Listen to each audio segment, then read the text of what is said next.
ಆತ್ಮೀಯ ವಿದ್ಯಾರ್ಥಿಗಳಿಗೆ ಸ್ವಾಗತ. ನಾನು ಡಾಕ್ಟರ್ ಚಿದಾನಂದ್ ಕೆ ಬಡಗೇರ್, ಆನಂದ್ ಎಜುಕೇಷನ್ ಅಕಾಡೆಮಿಯಿಂದ ಮಾತಾಡ್ತಾ ಇದ್ದೀನಿ. ನಾವು 8ನೇ ತರಗತಿ, 9ನೇ ತರಗತಿ, 10ನೇ ತರಗತಿ ಮತ್ತು PUC ಪ್ರಥಮ ವರ್ಷ ಮತ್ತು ದ್ವಿತೀಯ ವರ್ಷದ ವಿದ್ಯಾರ್ಥಿಗಳಿಗೆ ಕನ್ನಡದಿಂದ ಸುಲಭವಾಗಿ ಇಂಗ್ಲೀಷ್ ವ್ಯಾಕರಣವನ್ನು ಕಲಿಯುವ ದಿಸೆಯಲ್ಲಿ ವಿಡಿಯೋಗಳನ್ನು ಮಾಡ್ತಾಯಿದ್ದೀವಿ. ಹಿಂದಿನ ವಿಡಿಯೋದೊಳಗೆ ಟೈಪ್ಸ್ ಆಫ್ ಪ್ರೊನೌನ್ಸ್ ನೋಡಿದ್ದೀವಿ.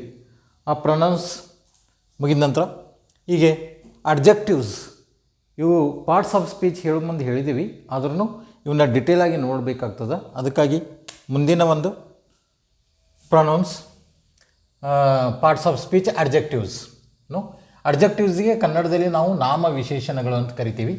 An adjective is a word or words used with nouns or pronouns to describe the quality, quantity and number of nouns ಅಂದರೆ ನಾಮಪದಗಳ ಹಾಗೂ ಸರ್ವನಾಮಗಳ ಗುಣ, ಸಂಖ್ಯೆ, ಪರಿಮಾಣ ಇವುಗಳನ್ನು ಕುರಿತು ವಿಶೇಷವಾಗಿ ತಿಳಿಸಲು ಉಪಯೋಗಿಸುವಂಥ ಪದಗಳನ್ನು ನಾವು ಏನಂತೀವಿ? ನಾಮ ವಿಶೇಷಣಗಳು ಅಂತ ಕರಿತೀವಿ. An adjective is a word or words used with nouns or pronouns to describe the quality, quantity and number of nouns. ಅದನ್ನೇ ನಾಮಪದಗಳ ಹಾಗೂ ಸರ್ವನಾಮಗಳ ಗುಣ, ಸಂಖ್ಯೆ, ಪರಿಮಾಣ ಮೊದಲಾದವುಗಳನ್ನು ಕುರಿತು ವಿಶೇಷವಾಗಿ ತಿಳಿಸಲು ಉಪಯೋಗಿಸುವಂಥ ಪದಗಳಿಗೆ ನಾವೇನಂತೀವಿ?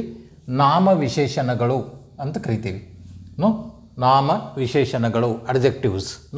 ಇಲ್ಲಿ ಕೈಂಡ್ಸ್ ಆಫ್ ಅಡ್ಜೆಕ್ಟಿವ್ಸ್ ಇದರಲ್ಲಿ 4 ಪ್ರಕಾರದ ಅಡ್ಜೆಕ್ಟಿವ್ಸ್ ನೋಡ್ತೀವಿ. ಒಂದನೇದು ಅಡ್ಜೆಕ್ಟಿವ್ಸ್ ಆಫ್ ಕ್ವಾಲಿಟಿ, ಗುಣವಾಚಕಗಳು ಅಂತ ಕರಿತೇವೆ ಕನ್ನಡದೊಳಗೆ. ಗುಣವಾಚಕಗಳು, adjectives of quality. Then adjectives of quantity ಅಂದರೆ ಪರಿಮಾಣವಾಚಕಗಳು, quantity. Then adjectives of number ಸಂಖ್ಯಾವಾಚಕಗಳು ಅಂತ ಕರಿತೀವಿ. ದೆನ್ ಅದರ್ ಅಡ್ಜೆಕ್ಟಿವ್ಸ್, ಇತರೆ ನಾಮವಿಶೇಷಣಗಳು. ಈ ರೀತಿ 4 ಪ್ರಕಾರದ ನಾವು ನಾಮವಿಶೇಷಣಗಳು, ಅಡ್ಜೆಕ್ಟಿವ್ಸನ್ನು ನೋಡ್ತೀವಿ. ಈಗ ಇಂಡಿವಿಜುವಲ್ ಆಗಿ ಒಂದೊಂದು ನಾವು ಸ್ಟಡಿ ಮಾಡೋಣ. ಈ ಒಂದು ವಿಡಿಯೋ ನಿಮಗೆ ಅರ್ಥ ಆಗಿದೆ ಅಂತ ತಿಳ್ಕೊಂಡಿದ್ದೀನಿ. ಲೈಕ್ ಮಾಡಿರಿ, ಶೇರ್ ಮಾಡಿರಿ ಮತ್ತು ಸಬ್ಸ್ಕ್ರೈಬ್ ಮಾಡಿರಿ ಅಂತ ಹೇಳ್ತಾ ಈ ಒಂದು ವಿಡಿಯೋ ಮುಗಿಸ್ತಾ ಇದ್ದೀನಿ. ಧನ್ಯವಾದಗಳು.